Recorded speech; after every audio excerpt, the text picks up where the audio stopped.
Andrew Bolton, and I'm the curator of the exhibition American Woman, which is opening this May.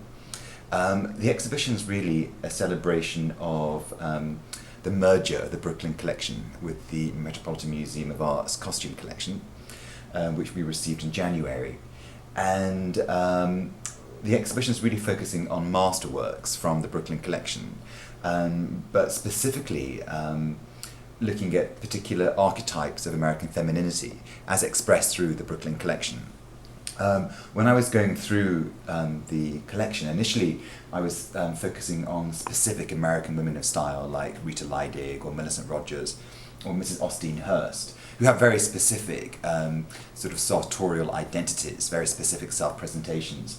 But I felt what was more, in a way, more compelling were the sort of collective identities that were very apparent, very visible by going through the collection, like the heiress, the Bohemian, the flapper, the Gibson Girl. And these are all sort of archetypes that are so much part of American history and so much part of the formation of the American woman as we know her today, that I thought it was more interesting in a way to focus on these sort of collective identities of American femininity as opposed to these singular identities like Millicent Rogers and Rita Leidig. And I wanted to start off in the 1890s, primarily because that was the moment in which magazines became more prolific, and which these images, these collective images, became more well known to a wider audience. And I think one of the first sort of like archetypes that became very popular in the press globally was the heiress, people like Consuela Vanderbilt, and also the grande dame like Mrs. Astor and Mrs. Vanderbilt. But it was really the heiress who really captured the popular imagination. Consuela Vanderbilt almost was like the sort of J-Lo of her day. She was really sort of followed in the press. Every movement, everything she wore, wherever she went, was very much reported on. And also, I wanted to focus on the idea of how initially these women, American women, were fashioning themselves after European ideals of beauty, very much looking towards Europe for their ideals. So I wanted to really focus on a start with the heiress and the grande dame, and this is an example of a dress that may have been worn by a typical heiress like Consuela Vanderbilt. It's by Worth. Worth, who was the grandfather of haute couture, was the designer who most American women went to for their ball gowns. He was very well known for dressing the royalty of Europe, which I think probably was one of the reasons why American women were very sort of interested in going to Worth. And also, Worth was really, he loved American clients because they never nickel and dimed him, unlike the European clients. And these women became known as the dollar princesses because of their money. And I think what's fascinating is how much money, or the dollar, became such a metaphor for the American woman in the 1890s.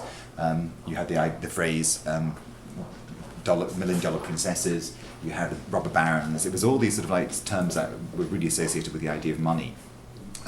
So, you know, American women did really have an impact on Worth, primarily because they never stopped his creativity or hampered his creativity because they had the money to create the most lavish gowns. So this is an exquisite sort of icy blue Worth gown that will appear in the heiress archetype in the exhibition, which is going to be contextualized within the ballroom context. From the heiress in the exhibition, we go to the Gibson Girl. The Gibson Girl, again in the 1890s, was really the first American ideal of beauty. How we now picture the American woman in terms of this athletic, outdoorsy, physically emancipated woman was something that was very much initiated by the Gibson Girl in the 1890s and continued into the 1910s. In that particular section, we're going to have sportswear primarily, cycling costumes, riding costumes, swimming costumes. So garments that really do represent the sort of tomboy sort of face of the Gibson Girl. She had other personas too. She's very patrician. She was really an extension of the heiress, but was much more physically liberated. And then from the Gibson Girl, we go to another archetype called the Bohemian. Not the sort of Greenwich Village Bohemian, more the haute Bohemian. Again, these were women who used fashion as a way to liberate themselves in terms of their body. They wore dresses that no longer were corseted, such as this example here, which is again by Worth, very historicist in its aesthetic, in its sensibility. And I think what's interesting is a lot of the garments from this period, which is the 1900s, were very much influenced by either Orientalism or historicism. This is actually the Renaissance, but there's a lot of empire line gowns and a lot of dresses that were actually, and garments that were inspired by the Orient, by the East, the mythical East. And I think that was another strategy in which women used, was to go towards history and to go to other cultures as a way of exploring other ideas of self-presentation. So again, beautifully orchestrated piece. Then from the Bohemian, we go to another category, which we don't have anything on display at the moment, called the Suffragette and the Patriot.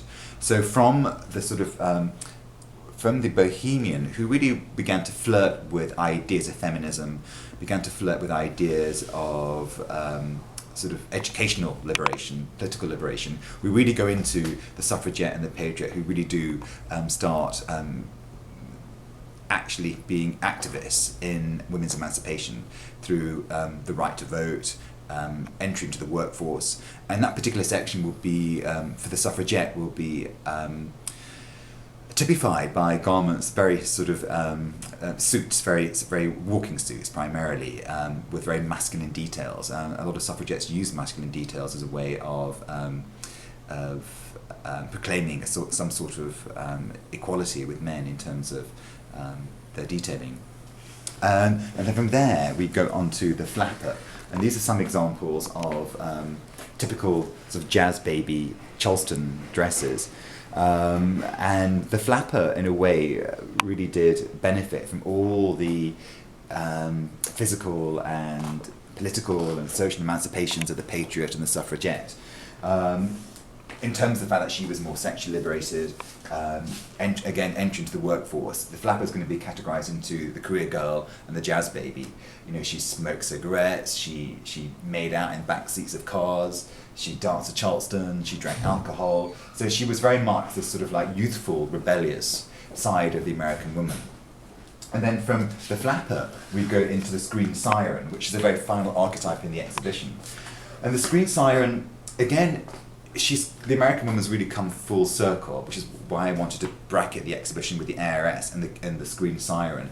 We start off with the heiress, who's shaping her ideals of femininity after European prototypes, whereas by the 1930s, with the Green Siren through Hollywood, all of Europe was looking towards America to shape their ideals of beauty. So the American woman really gradually got her confidence in her own voice to become this enduring symbol of glamour. Even today, you know, Hollywood and the Green Siren is really the sort of like apex of how we associate the American woman.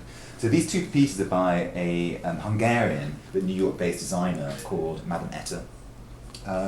These two particular pieces are very much inspired by classical Greece, by classical Greek costume. You see the typical pleating here, and then the chiton, which is a typical Greco-Roman dress.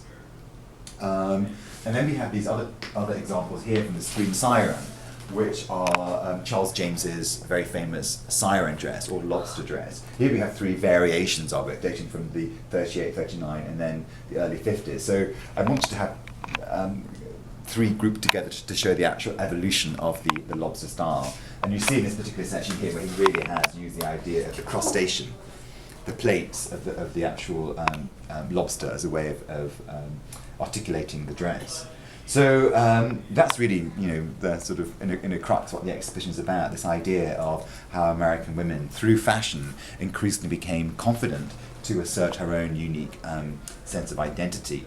And then throughout the exhibition, we're hoping to pick up on particular characteristics of these archetypes, which together as a whole have come to define what the American woman is today. So the idea of the Green Siren representing glamour, the idea of the Gibson Girl representing athleticism, all these components which we now regard as being very typical American qualities and very typical characteristics of American style.